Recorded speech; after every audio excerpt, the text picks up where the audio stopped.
দলের গোলমাল নিয়ে সংবাদ মাধ্যম বা সমাজ মাধ্যমে কথা বললে আমি ঘ্যাঁচ করে কেটে দেব। বাইরে সকলকে দলের লাইনেই কথা বলতে হবে। তৃণমূলে গণতন্ত্র আছে, কারোর কিছু বলার থাকলে তার দলের মধ্যেই বলতে হবে। বক্তা মুখ্যমন্ত্রী মমতা বন্দ্যোপাধ্যায়, তৃণমূলের সর্বভারতীয় সভানেত্রী মমতা বন্দ্যোপাধ্যায়, তিনি বলছেন এই কথা। গত 10 জানুয়ারি যে বৈঠক হয়েছে বাসভবনে, পশ্চিম মেদিনীপুরের সংগঠন নিয়ে বৈঠকের মাঝে তিনি এই কথা বলেছেন। সেখানে উপস্থিত ছিলেন সুব্রত বক্সী, অভিষেক বন্দ্যোপাধ্যায় সহ আরো অন্যান্য নেতারা। তিনি আরো কি বলছেন না, নবীনকে আহ দলের স্বীকৃতি দিতে হবে, পুনররা থাকবেন মানেই তাদের মৌরসি পাট্টা চলবে তা নয়। নবীনেরাও মর্যাদার সঙ্গে থাকবেন এবং তারাই আগামী 30 বছর দল চালাবেন। তবে এই নিয়ে যারা প্রকাশ্যে মুখ খুলছেন তাদের সতর্ক করে মুখপাত্র বদলের ইঙ্গিতও দিয়েছেন দলনেত্রী। এবং দলনেত্রীর এই হুঁশিয়ারির ইঙ্গিত কুণাল ঘোষের মতন মুখপাত্রের দিকে কি রাজনৈতিক মহল কি তাই মনে করছে? তাহলে কি তিনি আহ তৃণমূলের মুখপাত্র বদলের ইঙ্গিত দিলেন?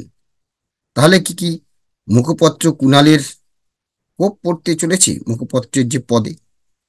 আজকে আমরা এই বিষয় নিয়ে আলোচনা করব। আমি বিপ্লব, আমার সঙ্গে রয়েছেন সংবাদ অরূপ কালী। অরূপদা, স্বাগত জানাচ্ছি। অরূপদা, এই গত 10 জানুয়ারি পশ্চিম মেদিনীপুরের যে সাংগঠনিক বৈঠক হয়েছে মুখ্যমন্ত্রী মমতা বন্দ্যোপাধ্যায়ের বাড়িতে, সেখানে তিনি যেভাবে হুঁশিয়ারি দিয়েছেন যে দলের লাইনের বাইরে গিয়ে কথা বলে ঘ্যাঁচ করে কেটে দেব, এবং তিনি বলেছেন যে মুখপত্র বদলের ইঙ্গিতও তিনি সেখানে দিয়েছেন।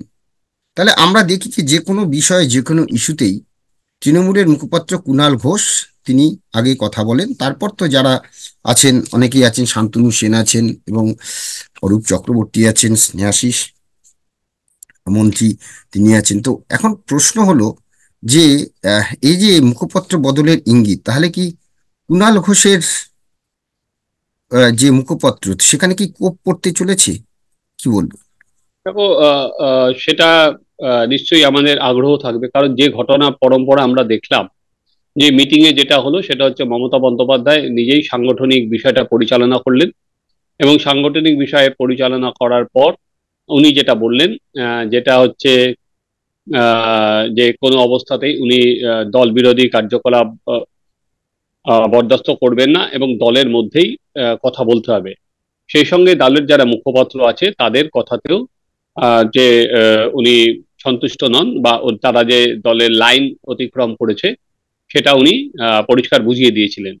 ইন্টারেস্টিংলি যেটা করেছেন, যে দলীয় মুখপত্র কারা থাকবেন সেই কাজটা দেখা কারা হবেন দেখার ভার আহ, উনি দিয়েছেন হচ্ছেন সুব্রত বক্সী এবং অভিষেক বন্দ্যোপাধ্যায়কে।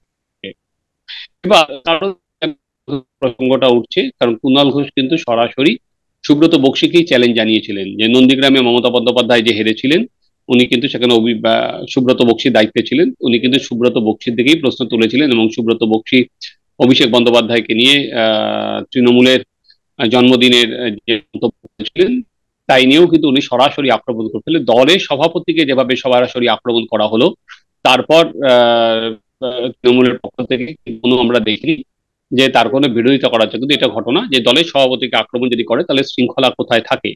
সেই পর থেকেই যে প্রশ্ন উঠেছে, এবং অভিষেক বন্দ্যোপাধ্যায়কে কেন ছবি রাখা হয়নি বলে কুণাল বারবারই করে কিন্তু তার লাইন, লক্ষণ রেখা তুমি যদি বলতে পারো, দলীয় মুখপত্রের প্রধান মুখপত্র হিসেবে যে লক্ষণ রেখা বারবার করেই কিন্তু অতিক্রম করেছেন। সেই অতিক্রমের পর কিন্তু আমরা দেখতে পারিনি যে দলের তরফে নেত্রী কোন রকম বা প্রকাশ্যে কিছু বলেছেন। ফলে প্রকাশ্যে কোনো কথা বলা যাবে না, প্রকাশ্যে এটা কিন্তু সেদিন তিনি পরিষ্কার বলে দিয়েছিলেন। বা তারপর থেকেও অভিষেক বন্দ্যোপাধ্যায় যে কোনো মন্তব্য উনি এর বিরুদ্ধে করেছেন, বা তারপর থেকে উনিও চুপ। এবং কুণাল ঘোষ তারপরে গুলো তার এই বৈঠকের পর যে প্রেস মিট গুলো হয়েছে, তারপর কিন্তু উনি কোনো দল বিরোধী কথা বা দলের লক্ষণ রেখা অতিক্রম করার কোনো কথা আমরা দেখতে পারিনি। এখন ধরো যারা দলীয় মুখপত্র আছে তারা বেশিরভাগই কিন্তু, আমরা যেটা নবীন ভার্সেস প্রবীণ যে লড়াইয়ের কথা আমরা তৃণমূলে বলি, এই নবীন ভার্সেস প্রবীণ লড়াইতে তারা কিন্তু সব আর কি নবীনদের দিকেই মুখপাত্রদের পাল্লা বেশি। তারা ধরো বিভিন্ন বিষয়ে দলের সেনাপতির ভূমিকা বলে অভিষেক বন্দ্যোপাধ্যায়ের ভূমিকা নিয়ে মাঝে মাঝেই সরব হন। অন্য যে সমস্ত ধরো নেতাদের আক্রমণ করা হয় নানা সময়, এবং সেখানে কুণাল ঘোষ নেতৃত্ব দেন। তো আহ, দেখার যে আহ, যে মুখপাত্র যে বদল হওয়ার কথা হয়েছে সেখানে, কারণ অন্য মুখপাত্রদের ভূমিকা খুব যৎ কিঞ্চিৎকর। তারা আর কি টিভিতেই প্রধানত আসেন বা মিডিয়াতে বিভিন্ন জায়গায় যান, কিন্তু প্রেস কনফারেন্সটা যেখানে কুণাল ঘোষ করেন, শশী পাজা করেন, বা খুব হয়তো তাপস রায় খুব অল্প বিস্তর করে থাকেন, মূল তৃণমূল ভবন থেকে কিন্তু কুণাল ঘোষই করেন। তো সেই জায়গায় দাঁড়িয়ে যেটা দেখার সেটা হচ্ছে যে কত দূর যাবে দল, কত দূর পর্যন্ত আর কি আহ, আর মুখপত্রকে ধরবে। কারণ এটা ঘটনা যে কুণাল ঘোষ যে সমস্ত বলছেন তার পেছনে কেউ না থাকলে, কুণাল ঘোষের কথা তো আর কুণাল ঘোষ বলছেন না, তার পেছনে, ফলে সেই পর্যন্ত কি যাওয়া হবে? কারণ এরপর এর রেশ কত দূর পড়বে জানা নেই। যে কুণাল ঘোষ তো তার নিজের কথা বলেননি, কারণ না কারোর কথা বলেছেন। এবং এটাও বলেছেন যে অভিষেক বন্দ্যোপাধ্যায় প্রকাশ্যেই বলেছেন নিজে ডায়মন্ড হারবারের মধ্যে আবদ্ধ থাকবেন, ওর যে কাজগুলো করা হয়নি, ফলে তিনি তো অভিষেক বন্দ্যোপাধ্যায়ের বাড়ি গিয়ে মিটিং করে দিয়ে সব কথাই বলেছেন। ফলে কুণাল ঘোষকে বা কোন কোন মুখপাত্রকে বাদ দেবেন সেটা সত্যি কথাই আগ্রহের কেন্দ্রবিন্দুতে রয়েছে। কারণ তৃণমূল কংগ্রেসের মধ্যে যেটা ধরো বারবার করে উঠে আসছে সেই জায়গাটা হচ্ছে আহ আর কি ভিন্ন মত, ভিন্ন সুর, প্রবীণ নবীন নানা ভিন্ন সুর উঠে আসছে। তৃণমূল কংগ্রেস একটা ভোটে যাচ্ছে, সেই ভোটে যাওয়ার সময় যদি এত সুর উঠে আসে তাহলে তলার লেভেলে যারা তৃণমূলের ধরো কর্মী তারা কনফিউজড হয়ে যাবে এবং বিরোধীদের হাতে অনেক তাস তুলে দেওয়া হবে।